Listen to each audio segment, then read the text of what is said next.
I cannot have empathy if I'm not listening to what you're saying, and I need curiosity to start this. Because in many cases, empathy is like, oh, something sad happening. I need to be nice. But no, something good happened. I can also be empathetic and celebrate with you.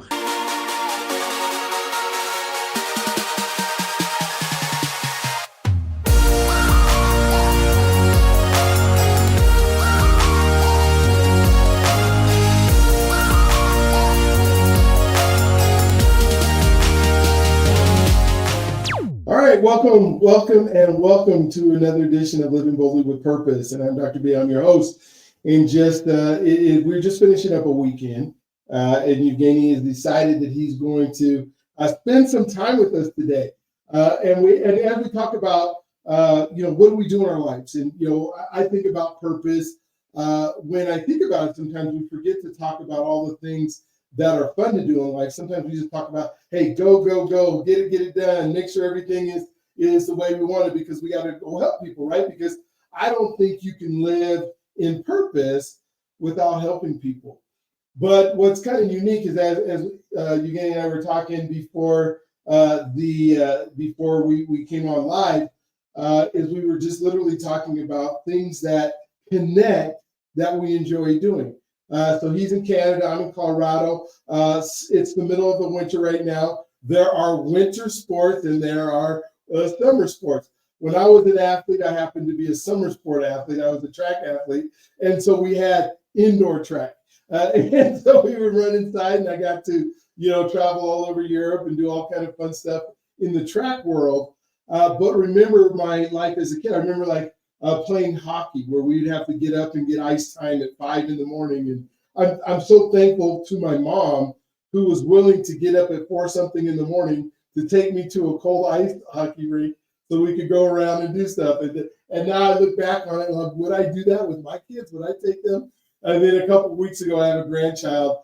He literally had a hockey game that started at 6 a.m. So I did it again. I went there, and he was playing his game, and I was watching, and that was fun. And but when we talked about sometimes Evgeny does is like skiing sports, right, where people are skiing and snowboarding and out there doing stuff. And then what's kind of funny, he's going to tell the story here in a second, but then he mixes it with cybersecurity. And when I think in my mind, my head goes, what cybersecurity and security in the internet? But it's everywhere you go, right? It's everything that you do. It's something that I wish we didn't have to think about. I wish that there weren't bad people in our world that were trying to harm us, but there are. And so we just kind of have to be on our P's and Q's and know what's going on and know what we're doing.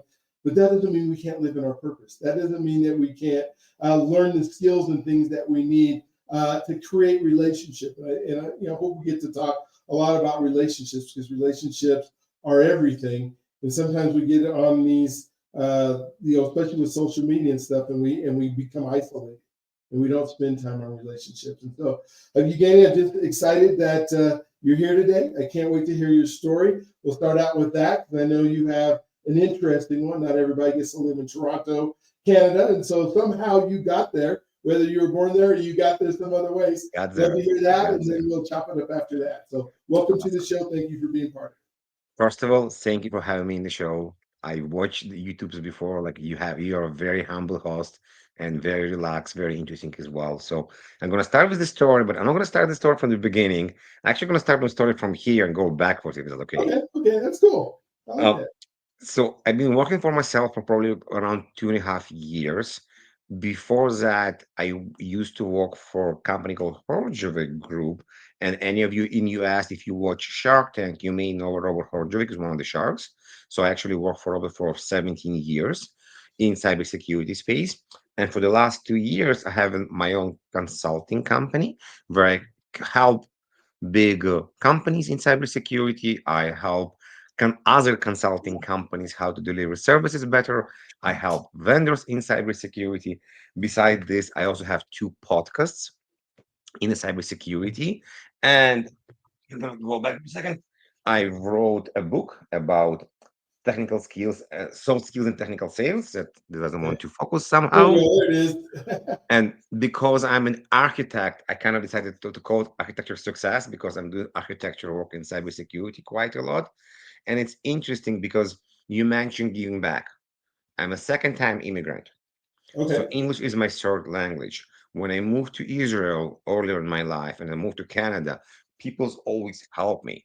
So I do a lot to see how I can help people. And part of this is the book because many people having hard time communicate ideas. Many amazingly smart people, especially immigrants, because as an immigrant, we need some, or we need, or we are kind of by definition translating from our native language to English before we speak. So sometimes for the native sounds very slow, or we use the wrong acronyms, or we use the wrong verbs sometimes as well.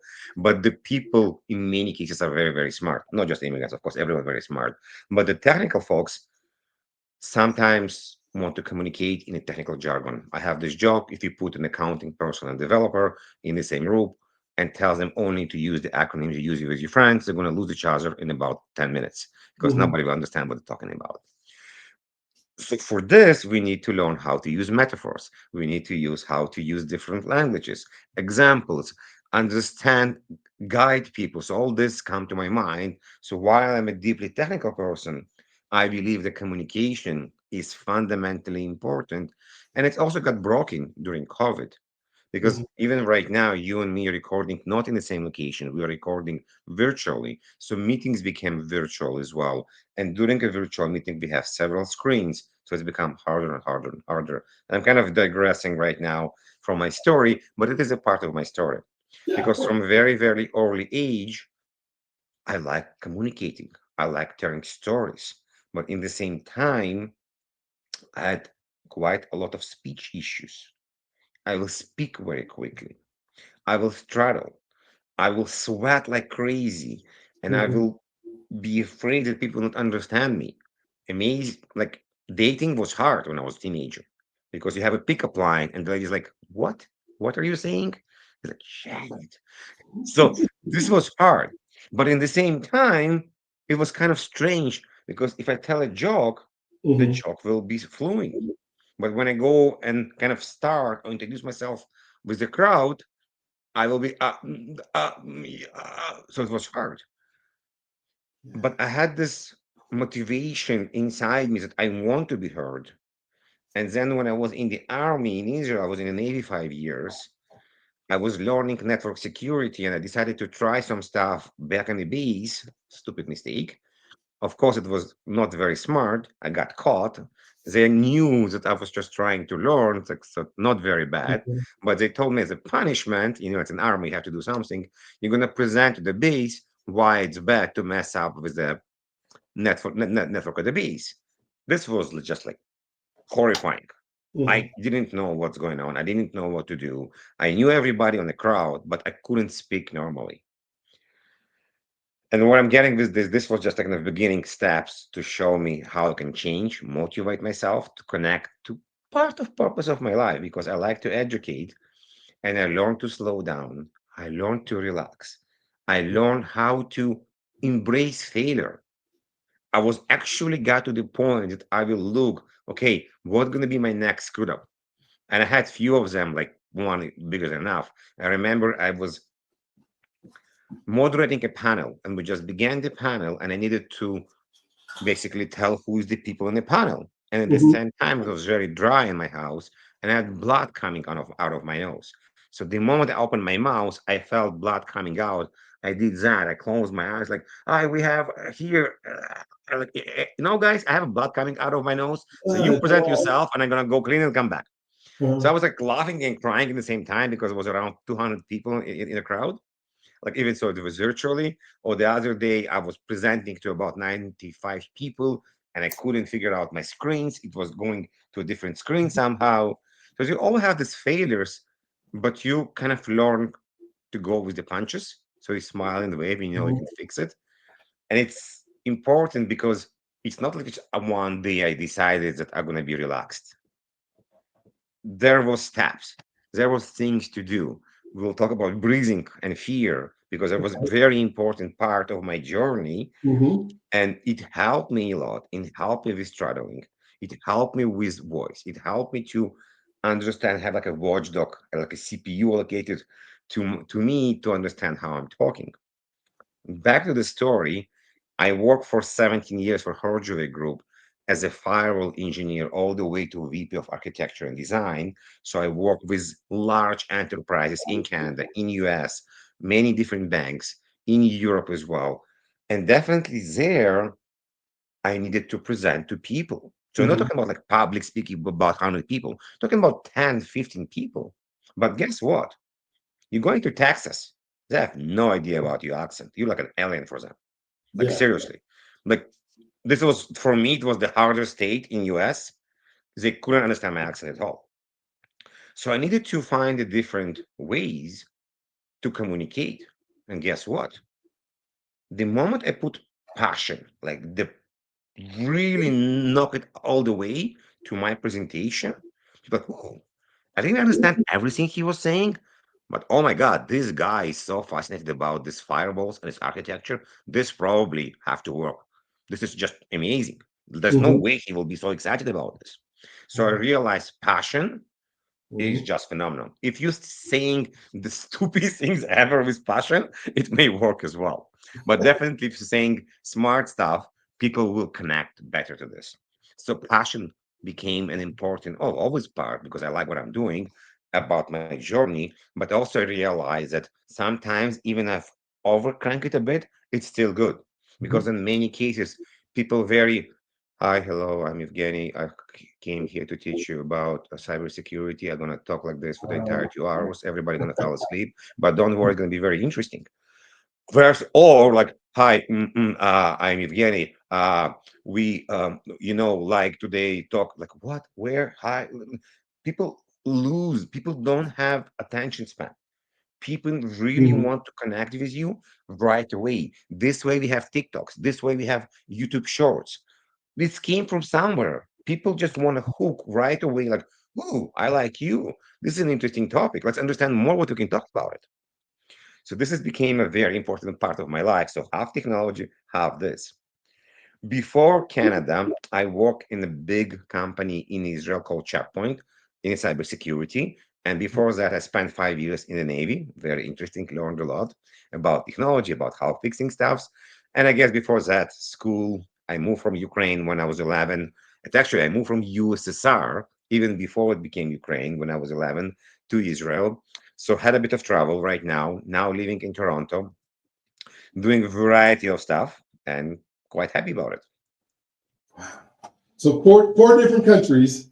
In, Three, yeah, yeah. three. USSR Oh, plus you're Ukraine, sorry, you came to Israel. Yeah, no. okay, gotcha.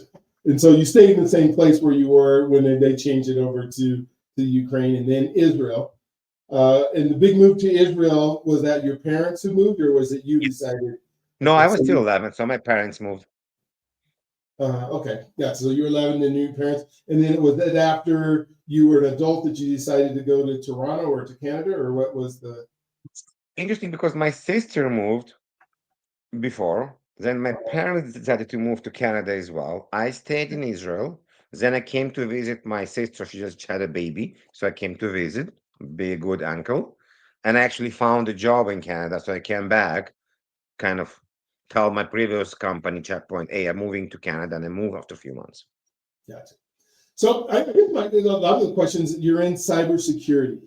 What is, I mean, how does somebody get involved in cybersecurity, and what is cybersecurity? Like what, I just imagine somebody is sitting at a desk and, and they're just trying to stop people from getting into stuff. And, So they got like 15 screens up, like some of the movies. And, So first of all, there is no single definition of cybersecurity. oh, It's not really? one or zero. It's not Okay. black and white. It's not blue or purple. It's not sky Yeah. or like ground. No. Like think about this. The best definition of cybersecurity, not my idea, is if you take an elephant and you take 4 or 5 blind people and you let them touch a part of the elephant, some will say, okay, this is a ear, this is a leg, this is a snout, this is a belly. So everybody will feel something else. Because in cybersecurity, it's not just the bad guys. So think about this. Let's think about that. Let's say you are Tesla. okay, or your OpenAI or whatever it is you are working, you need to protect the intellectual property of the company and not leak it. So, as part of cybersecurity, I may need to create special devices and controls to prevent people sending all the information everywhere. I want to prevent you going to porn sites, gambling sites, malware sites during your work. So, big part of the cybersecurity is to protect the company and the company intellectual property. Second part definitely is to protect the company from the external threat, Hmm. the bad guys. But we can also say, okay, this could be a different part. I am creating application, I'm writing code, and I want my code to be secure. I don't want any bad guys to get into my code. But there's other people that will write policies, what can or cannot be done. There's other people that write compliance. If you want to do credit card PCI, one of the biggest one, for example, been around for a long time, what is the policy, how you become compliant? So if you start calculating how many different parts of cybersecurity there is, it's probably more than 50 different job titles you can have in cybersecurity. So while primarily it's a very technical field, there's also a lot of parts that are not pure technical. And it's beautiful because it's mean people that maybe in their 40s, 50s, 60s can move and go to cybersecurity. There's amazing people from marketing, even like I don't know, truckers, anyone can move to cybersecurity and find their niche and find something they can do as well. So it's definitely like that. Unfortunately, majority of the time when you go online, people are like, oh, I want to be a hacker. I want to be a pen tester. I'm gonna go and find problems with other people. But it's not this, it's much wider. Well, and I think that's what like our entertainment world tries to show us, right? Because every show has like this hacker that used to be bad and now they're good and now Yes. they're I got to do this for the FBI or I got to do this for the CIA, so that I can Yeah, stop. but think about that. This is Mhm. such a stupidity in my mind. Like, for you to become a hacker, you need to learn so much. Of course, you can go and find some script and do it. But if you want to really understand what you're doing, it takes time. You Oh, need to absolutely. understand how laptops are working, how Linux, Windows, and different OSs are working, how internet is working, how servers are working. There are so many things to learn. So let's say you finish a degree in civil engineering. Would Mhm. you gonna go build an Empire State, or you gonna build a shack on the backyard? You need to understand some stuff.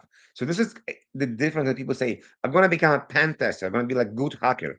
Not right away. Spend 5, 6 years to understand how everything is working and then go do that. So I started, actually interesting. I started in QA, so quality assurance. I was testing how firewalls are working. This was my deep in cybersecurity. And then I joined the company, Julie Group, where I help customers, other companies, to deploy and design cybersecurity solutions. So many different passes. Gotcha. So one thing that I'm noticing about our conversation and you and I have some parallels that I can think of. I was a computer teacher in the '90s, right before the internet came. When I was at a university and we were able to create a website that took us, like the whole graduate team of 12 of us, like to do 4 pages. It was insane when we were trying to learn HTML and it was all Yes. there. But I used to fancy myself as I'm not, you think of right brain, left brain, like the creative side and the engineer side and the architect side and the side. And I used to tell people that I was just yes, I'm a computer teacher and I like this stuff, but I have this personality, so I want to teach you. For me to sit there all day, and when I'm having a conversation with you, you're super easy to talk to. You're not what I would vision in my mind, like the computer, I guess we used to call them nerds, right? The computer nerds, that they would have conversations with me and I would look at them like this. And I would, like, 5 minutes later, I still have no idea what they're So saying. this is related to what we spoke. Yeah. Can I teach you? Can I open you up to Mhm. to talk in the language other person understand? Mhm. Now, here's an interesting trick, and let's go with this. So you're talking to this computer geek, boy or Mhm. girl, doesn't matter. They talk bits and bytes, and you're like, I don't have no idea what you're talking about. You're too deep. And you ask them, can you simplify this? They have no idea what you're talking about. But let's say you approach it differently. Let's call this person, I don't know, Joe, for example. Okay. It's like, hey, Joe, what do you do after work? Do you have hobbies after school? Do what you like to do? And suddenly, maybe you're learning that they like to play. They really like to play board games, Mhm. or they like to play video games, or whatever else they like to do. What are the hobbies they have? Like, okay, if I ask you to explain me what you explain to me, but take the jargon from golf, from video games, from Mhm. board games, can you do that? Now, if they're deep in a hobby, here two things will happen. One is like, oh my God, somebody cares about my hobby. Nobody ever cared about my hobby. Maybe I'm building ships inside bottles. Yeah, yeah. And second, because they're probably very in depth there, they will find a way to explain this. And you will see the eyes sparkle because right now they're just doing this in their own domain, in their own Right. life. Yeah. And we can do it, I call it hooks, reverse hooks, whatever you want to do this. Mhm. We can do it with anyone. It's not manipulation, but we can find a conversation, selling, communication, teams to understand what's motivate you, what drive you.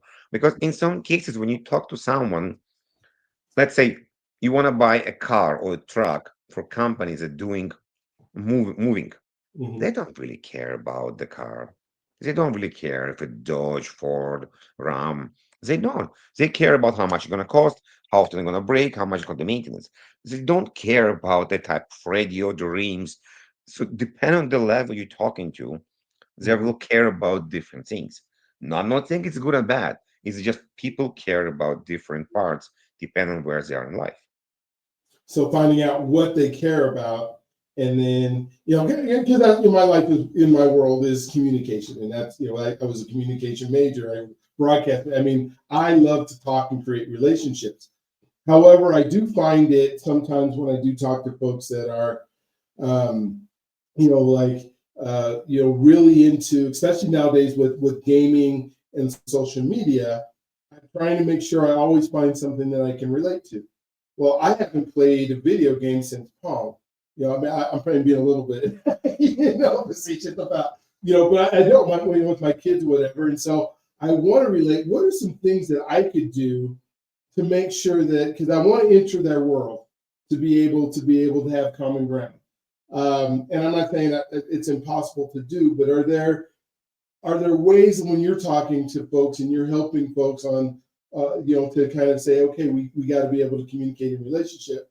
Are there certain things that you say, okay, this is the vocabulary maybe even that we use? You might have to, for that guy who's like me, you might have to dumb it down a little bit so he has a clue. What and they don't want to. Couple of things that I like to do, and there's Mhm. different things approaches. First of all, we can do research. Okay. I can go on your LinkedIn, I can go to your Facebook, I can go to your page, I can understand. I can understand from your page also which groups, if it's available, you are, Mhm. which post you like. So I may get an idea that you like certain sport. You maybe like certain hobbies. So I can find hooks by doing research. While sometimes it's very fun to jump to completely cold conversation, and I like to do it a lot, to kind of, okay, I'm going to use what I have around me. I'm going to use the picture behind you. I'm going to Mhm. use the surrounding to kind of find the topic. Why? It just for gigs and giggles, I just want to figure out how to do this. But if I'm not sure how to do it, if I cannot open the communication right away, if you cannot find the topic, because even when you and me started, you asked me how was the weekend, I told you I'm recovering. So I give you a reverse hook to ask me what are you recovering from? Yeah. And this Yeah. is where we start the conversation. So I kind of help you to find a topic to talk to me. I like that. Okay? I didn't Yeah. do anything malicious. It's true I was recovering. You Okay. said you want to have a conversation with me. I'm Yes. trying to help you. Yes. Follow It's the not like, service. hi, hello. I really want you to talk to me about my conference last week because it was so great and I want to talk about it. I was like, what? This is completely lame. So Yeah. doing your research is very, very interesting. And we have this amazing chat GPT right now that can help you with the research. Definitely don't trust everything because sometimes it can be a lot of lie as well, but it can let it started. Now, two, back of dating. What we used to do when we start date with people, like we ask the friends, we ask people who knows them, we ask like who did this date, if they didn't interview somewhere else. Look on. There's just so many different ways you can find the information. This is one and two. Three, as strange as it is, and it's part of soft skills and vulnerability, is there is a better way for me to explain something to you. Can you please guide me? Mhm. This is such a simple question Yeah, that I can ask you. yeah, And if you are a mature individual, you're like, dude, thank you for asking. You know uh-huh, what? I'm a visual person. Draw me a picture. I'm an audio person. Walk me through this. I need to really touch it. So the idea of guide or being guiding is very, very important. Or I can say, I'm gonna talk for the next 5, 10 minutes. You may gonna have questions. If you can bear with me, I may answer all your questions. But I'm telling you, I'm not gonna talk for 2 hours. I'm not gonna talk for 20 minutes, 5, 10 minutes maximum. Okay. Or I know I have a long presentation, then I'll say, I'm gonna present for some time. I know the material really well. I'm here for you. Feel mhm, free to stop me anytime you want because I know the material. So I'm guiding you that if you interrupt me, it's not gonna be rude. yeah, Or when people present to me, what I do, like, will this be okay if I interrupt you? And if they say yes, then it's okay because it's giving me, or they may tell me, yeah. actually, let us finish presenting. Not going to be for a long time. We may answer all your questions. So this is back to communication and guidance. It's such an amazing way to do it. Well, and I love how you utilize the questions. You know, and so many people, and I love that you know the material because when you're giving a presentation, it's okay to stop and not try to fly through it because I think a lot of folks that are not, whether they're familiar or not, are so scared of giving the presentation that they just try to fly through it to try to get it done, right? They fly, fly, fly. But what I'm hearing you say, and I'm using words like hearing, is listening is so important. It's even more important. I guess two ears, one mouth, right? But it's so important to really pay attention and try to understand what the person's saying instead of seeking to communicate and tell them my story. I really have to listen to you if I'm going to communicate with you because I got to figure out where you're at so that we can find common ground. So if we take active listening, what you're saying Mhm. right now, and we go left and right, like, we don't have people that have active listening. Learn active listening. Like, wait, wait, wait. Before I learn active listening, I may need to understand how curious I am as a human being. If I'm not curious enough, my active listening not going to be existing. I'm going to be just driving my truck down the road and I'm not going to be caring what you're saying. So I need to be curious enough to actually listen as you as an individual. Then my active listening will open up. And guess what happened next? Empathy.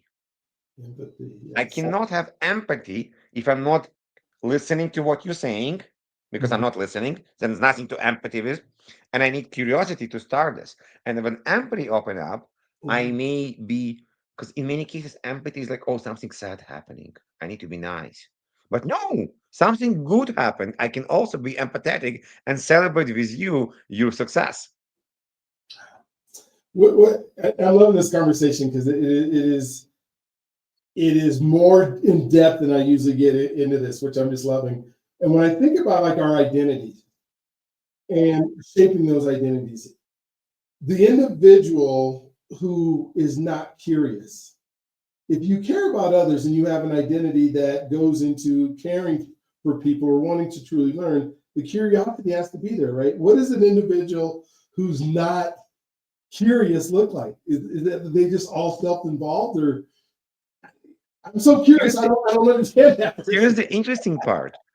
Yeah. All these geeks, as you call them, Uh-huh. they're by definition curious Yeah. because they want to go and tinker with stuff to see how they work.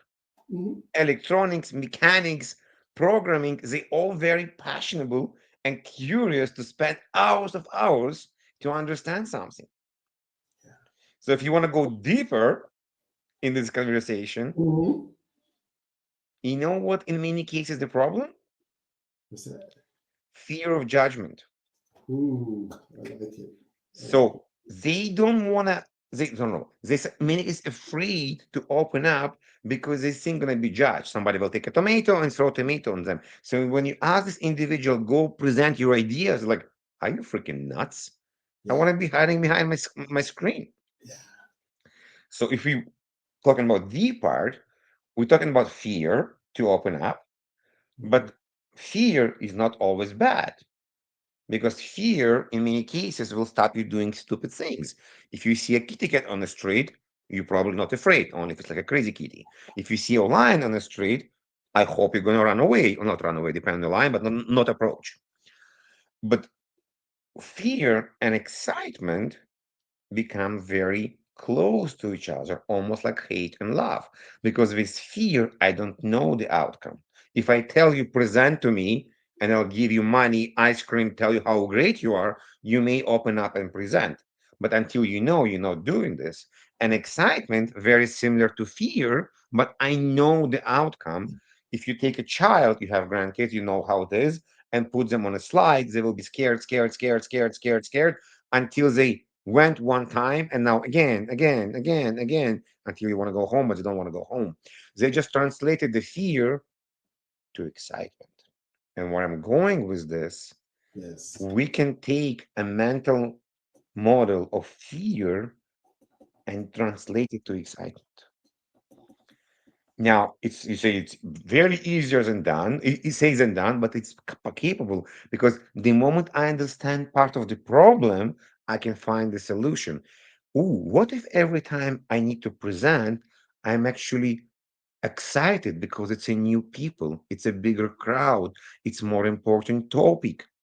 Yeah. And the presentation could be not just presentation to the people, it could be me presenting to my boss about my new idea, me presenting to my boss that I want to raise. I'm selling him or her the idea I need or want more money, or I want another screen, a different desk, whatever it is. I'm kind of selling the idea. So if I take this that I'm not actually scared, I'm just excited because something new, it's a bigger slide. Now, like, ooh, okay.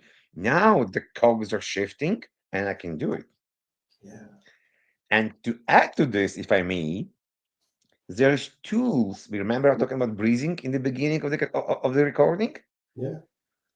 I can help you, not me, the techniques to reduce this anxiety and fear to help you translate the fear to excitement.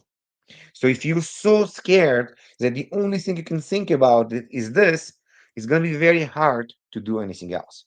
And when we talk to a person, when we present to a crowd, we need to pay attention to a few things. The other person, how I speak, what I'm talking about. You mentioned about rushing to the presentation. So Mhm. if we take a CPU and a geek analogy, I can only do so many things before my CPU is done. Mhm. Okay. So if I remove the fear and the thread, I'm opening my CPU to other good things. See how I talk, if I monotone, if I pay attention to slides, to people as well. And how do I do that? In majority of the cases, human beings have from 12 to 20 breaths per minute. Okay. Breathing directly can you used to run, okay, so you'll judge me, is connected to your heart rate. Before the more breathing you do, the Mhm. quicker is your heart rate. If you take meditations show you how to slow your breathing, and when you slow your breathing, your heart rate automatically slows down as well. So far, you agree? 1,000%. Okay. So there's a technique called box breathing. I didn't invent it. Navy SEALs use it all the time. Probably came all the way from yogis because every breathing technique came from yogis. And it's done in a way when I'm inhale for let's say 5 seconds, I hold for Mhm. 5 seconds, exhale for 5 seconds, hold for 5 seconds. What just happened? My breathing cycle is 20 seconds. So I'm Mhm. basically doing 3 breaths per minute versus 15 or 20. Yeah. If you're doing box breathing for 3 to 4 minutes, I kind of guarantee, if not, I'll give you money back. Your heart rate will Oh, decrease absolutely. by 10, 20. And when your heart rate will decrease, you will calm down and your anxiety will decrease as well. So true. And so I wrote a book called There Is No Tiger. And the premise of There Is No Tiger is that the fear that we feel is mostly self made. It is the anxiety, because true fear is, a snake is really there. I got to get out of here. Self preservation, that's true fear, like real and present danger apparent right now. Most everything else that we fear is some type of anxiety that we now go through. And so when I think about the stories that we tell ourselves, so maybe you can help me with some of these stories, is we tell these stories of what could happen. And we play this real, and it's usually not what could happen good. We don't play this story, my wife's gonna love me so much. I'm gonna give this speech and everybody's gonna come give me a hug. It's the opposite of that. I'm gonna come home, my wife's gonna yell at me. I'm gonna go do this speech and everybody's gonna judge me. That's what usually happens in these stories. But when we think about our language that we use, I think we come up with these incredible stories using the left. I keep doing left brain, right brain, but using the logical portion of our brain, and we take these stories to the nth degree, like to the point where we're going to be shaken in the corner when we're done. And then how do Yes. we get, like you were saying, the creative side of it is, now we get into the rhythm and everything and the breathing. And I have lots of breathing techniques in my book as we're doing it, but it's like there's some techniques that we have to do if we get stuck in this I guess hamster wheel of how 100%. far we go, right? And here's an interesting part to add to what you're saying, and I agree with what you're saying, is when I'm starting doing the techniques, and doesn't matter which technique I'm doing, okay? Mhm. Eventually, you have a mental picture of how you're feeling of this technique. So sometimes people ask me, Evgeny, I don't have time to do box breathing. I did that. Something happened. People put me on the spot. I need to talk. And I'm freaking shaking. Mhm. If you do box breathing or the techniques you mentioned in your books, I will definitely would like to learn later on about that when we're done, is if you do them every day, your body will remember, almost like an anchor. So if you imagine that you just did the technique or how you felt, Mhm. your body will remember and you will automatically go into this flow. When I sometimes get panic, what I do to myself to get to the flow is I'll breathe in, have a very slow and exhale, and I'll remember the feeling of how I felt during box breathing. And it helps me very, really. And I just need for this 8, 15 seconds to do it, and I'm done. And I'm good to go. I love it. And how often do you, like, when something is successful? Because what I feel hear you saying is you're anchoring how you felt to the calmness, and that's where you want to go back to. How often do you, or many times do you have to repetitively get something right so that you don't, so that is just, hey, I got this.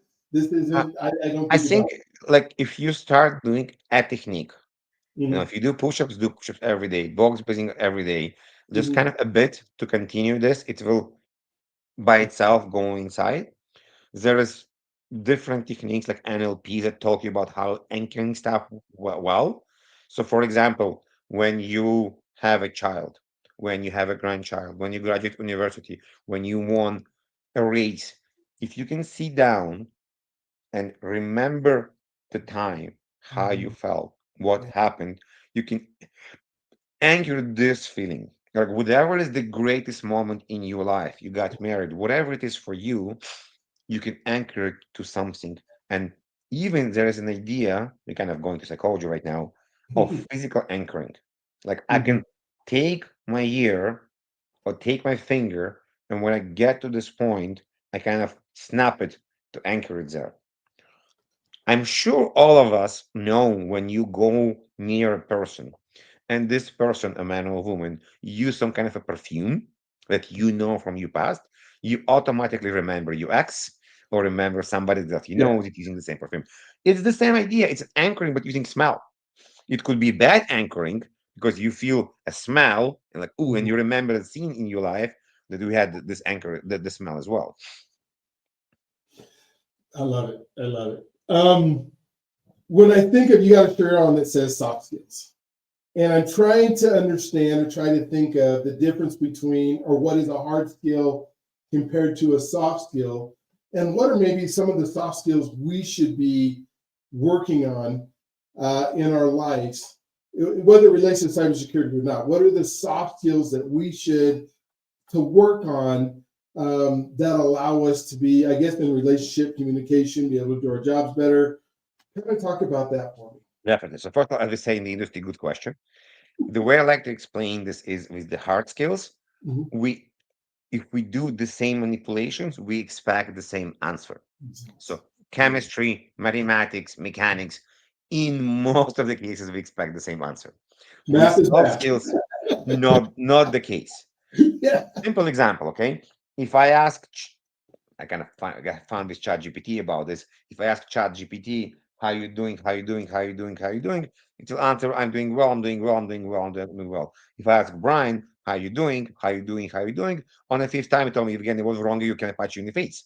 Because it's like, what just happened? We're not adaptive, we're not understanding. If I'm talking to you on the phone and you're walking on the street and you step yourself in a puddle, your tone will change. You use something to change with you. So soft skills are very, very dynamic. And I think this is the most important part because communication is very, very dynamic. So we need to understand something change in the environment and we need to adapt to what's happening right now. Yeah. So this is the way I like to explain the difference. Now, there's another part because soft skills by itself is one, but there are places where we use soft skills. So video setup at home is not a soft skills by itself, but it became part of soft skills because if I'm trying to make an impression, I want to have a good lighting. I want to have a good microphone. I want to have a good camera. I want to have Mhm. a good background. So I have lights here, I have microphone, I have a teleprompter. So there's places where we use soft skills as well. So these are differential them. Now we already mentioned soft skills that are important. So we spoke about curiosity. We spoke about guidance. We spoke about vulnerability to open up and ask questions. We spoke about empathy. We spoke about active listening. And there's many, many others that are there. But I think Mhm. the few I mentioned right now are one of the fundamentals in my mind. And it's so neat because if we can continue to work on, they're like muscles, right? That you get better and better, just like you would at learning math, and you go through and you do all the problems, and it's always the same. But on the soft skill side of it, you almost have to be able to read the other side of it. That's where the empathy comes in, and the curiosity comes in, and the listening comes in, because you are now adapting. I think that's what you said. The word you said is we're now adapting to the stimulus that's coming towards us, and The more you practice, the better it is. yeah, you have to practice. And don't you have to practice with different types of people? I mean, because if you're in the room and it's all, I guess, my computer geek friends that are all there, they're probably reacting one way. Obviously everybody's different in some ways, but they're probably reacting like you would expect them to. And then you go into a room of crazy, extrovert type people, and now you're going, wait a minute, I got to get out of here. It's Yeah. too much. I think, honestly, Uh-huh. what I tell people is don't practice at work. You can, but Okay. practice outside of work.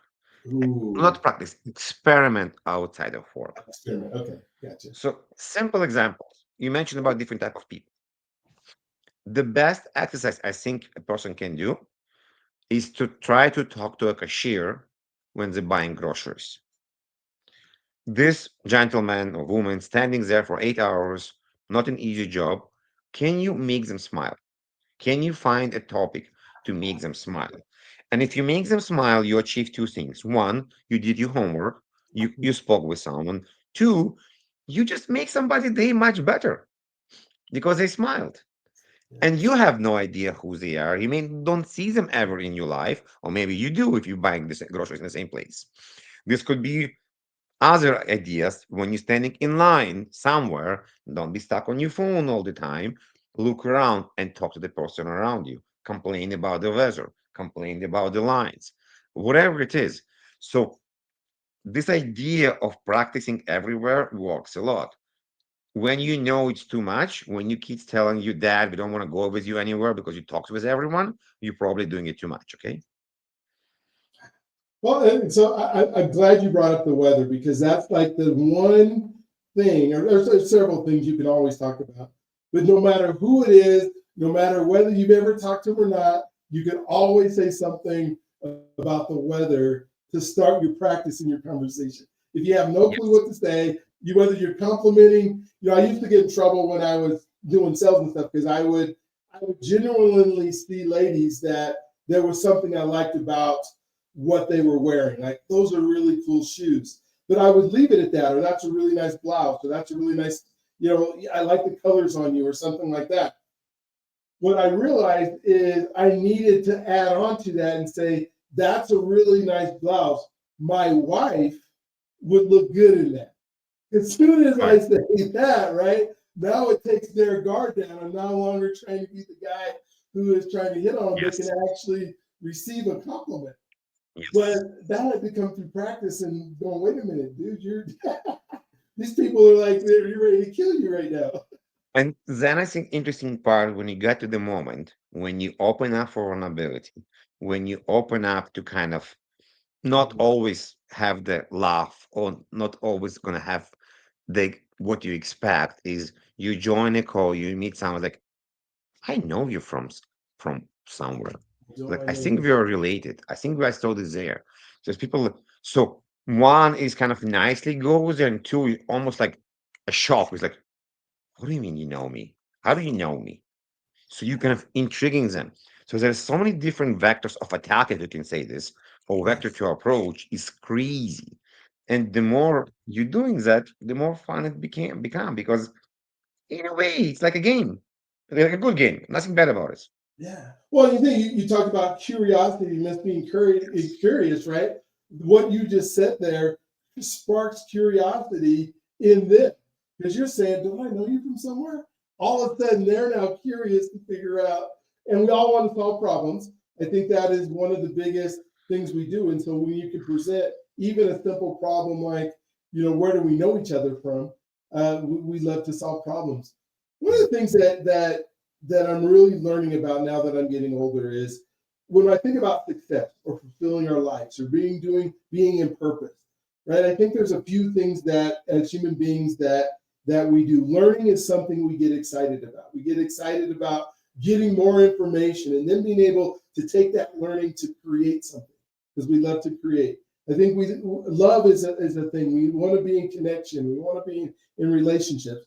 And then I also think when we give, we get this, we're fulfilled in life when we're able to give of ourselves, give of our knowledge, give of, it's not always money that you have to give. It's just give. Yeah, it might be just down at at the local school, spending some time with some fifth graders, teaching them math or something like that. But we love to give. And so when we think of those things as being part of our purpose, how do you help people find this joy when sometimes they just I think for so many people that just have these rote jobs where they get up every morning, go to work, they do the same thing every day, and then they come home, they don't really get to learn, and then they anesthetize themselves or with entertainment or scrolling and all these Just things. just push them down the cliff, you know. That's it. No, No. no, no, no, no. Okay. So I'm a big believer Okay. of getting out of the comfort zone. Okay. But I think it's not like I took you and put you out of the comfort zone completely. Mhm. I'm doing it slowly. Gradually. So, Got Okay. and here's an interesting part. I'm actually part of new program when we help veterans or people out of the army to get in cybersecurity. And I'm talking to a lady that's supposed to graduate very soon from the army. And the first question I ask her, is it okay if I'm gonna push you out of your comfort zone? Back to guidance. Hmm. Hmm. And she's like, yes. He's like, fine. Now I have your permission. You will tell me when it's too much. Yeah. Yeah. That's it. That's it. She's done. Like she has no way. She cannot really tell me. I'm. I can say, "Are we okay? Can you have more?" But now she wants to do it, and I know how to do it. Now you can tell me the person will tell me, "No, no, no, no, I don't want to do this." It's like, okay, depend who it is, depend what I want to achieve. I may do it gradually, and we Yeah. may use carrots, maybe use stick. Hey, can you do X, Y, Z? Do you get this? But the moment you show the person there is something outside on their regular environment, and you're like, "Ooh, this is so interesting. I didn't know. Oh, I didn't know about that." They start realizing if they push themselves a bit more, more, and more, and more, they can get much more gratification for what's happening in life. And it's so cool that you say the gradualness because people will come to myself or yourself and they say, I don't like people. I want to get into cybersecurity so I don't have to talk to people. I can just talk through the screen. And what Nope. you're saying is, I want to help you get to, because there's a reason you don't like people is because you've had a bad experience. It's probably them judging you and you don't want to Yes. be judged. Right. And so that, because I think people generally like people, they just, and want to be around people and want love and they want connection. They want all those things. But to gradually help them get to that point, I think is super cool that you're able to help them find that and to help them get to there. I've been taking over the conversation and pretty selfish in my questions that I've been asking you because I love the subject. But I want you to be able to talk about all the things that you do, how to get a hold of you, all those things that I didn't talk about or I didn't ask you that you want to share with the audience for the next 7 or 8 minutes. Yes. So I created a mini training for people that want to get hired and want to learn more about communication and how to be on camera. It's a 1 hour training, Okay. very, very affordable, like $20, mainly just the people that appreciate the training. So happy to have link. People wants to learn more about this part. Some of the ideas we definitely cover today. Some ideas we didn't cover today. If people wants to find me, feel free to go to LinkedIn. Thanks God, with my name, there's not too many Evgenys and not too many Kharams as well. So Evgeny Kharam. If you want to learn more about the book, go to softskillstech.com or softskillstech.ca. There's a lot of information about the book. Get the audio version, get the written version. There are some blogs about this as well. There's many other different things, but I think this is the main parts. Gotcha. Now the book. If who's the type of person who would get a lot out of the book that will want to read it and understand what's happening? I think anybody in sales or sales engineering would definitely get from there. If you're in technology mainly, if you want to learn a bit more about communication, you probably enjoy the second part of the book as well. Okay. Perfect. Well, David, thank you for being part of the podcast today. Thank you for being vulnerable. We're talking about some super important issues that I think affect all of us. And the fears that people have, and those soft skills, the empathy and courage, and all the things that we talked about that people need. And so, for those of you who are watching today, go ahead and hit the subscribe button. If this podcast was something that meant something to you, watch it again. Share it with somebody that you know might be able. You might know somebody who's trying to get into cybersecurity and doesn't know how to do an interview and be perfect for going on to a link and learning how to do some of those stuff. And so I appreciate it. And you've been just a wonderful conversation. I can't believe an hour is over so quickly because I think Amazing. we Thank just you. were able to go have just some incredible fun. And again, go ahead. I'll put all the show notes, your links, and everything else will be down below so that you'll be able to connect with them. And for the rest of you who are there, I want you not to forget that you, my friend, are, I would say, God's greatest gift. And don't forget that He loves you. And then we will look forward to talking to you on the next one. So, again, go ahead and thank you again. I appreciate you being on, and we will talk to you guys on the next one.